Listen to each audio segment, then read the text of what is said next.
আসসালামু আলাইকুম। আশা করি সবাই ভালো আছেন। আজ আমরা রান্না করব কালা ভুনা, গরুর মাংসের কালা ভুনা।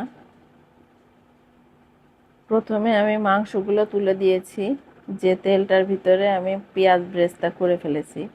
তারপরে রাঁধুনির মশলাটা দিয়ে দিয়েছি, কালা ভুনার মশলা। একটু আদা রসুন দিলাম, পেঁয়াজের ব্রেস্তাটা দিয়ে দিব, লবণ, মানে যে যে মশলাগুলো দেই সবই দিচ্ছি আর কি, অল্প করে, যেহেতু ওই মশলাটা দেওয়া হয়ে গেছে। এখন দিয়ে দিলাম তেলটা, আর একটা কড়াইতে রাখছিলাম, বেশি হয়ে যাবে, এখন দেখলাম যে লাগবে, ওটাও ঢেলে দিলাম। কালা ভুনার মশলাটা 1 প্যাকেট 2 কেজি মাংসে 1 প্যাকেটই লাগে, তাই আমি পুরাটাই ঢেলে দিয়েছি।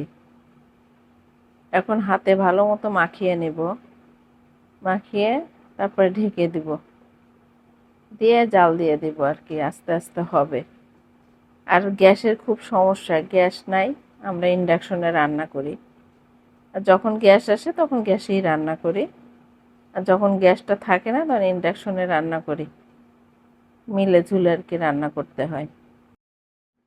আর কালা ভুনায় তো আলু দেওয়া যায় না, তারপরেও আমার আলু দিতে হয়েছে।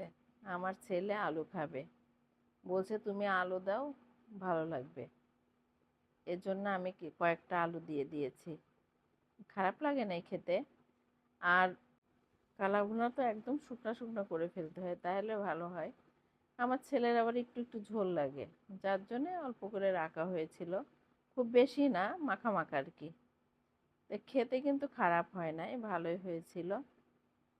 যেহেতু আমার বাসায় গেস্ট আসছিল, ছেলের ফ্রেন্ডরা আসছে, পরের দিন আমার দেবর দেবর জাল এরা সব আসছে বেড়াইতে, ছেলেরা আসছে।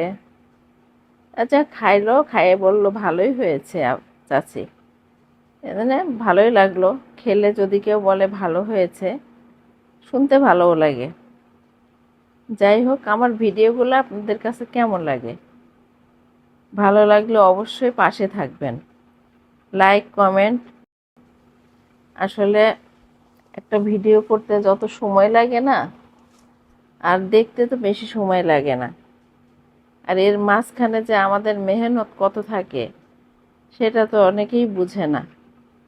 যারা ইউটিউবে কাজ করে তারাই বুঝে এগুলোর পিছনে কত খাটনি করতে হয়।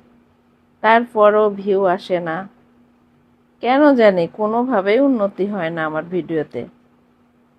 আপনারা অবশ্যই আমাকে সাপোর্টটা দিয়েন, সাপোর্ট না দিলে আমি উঠতে পারবো না।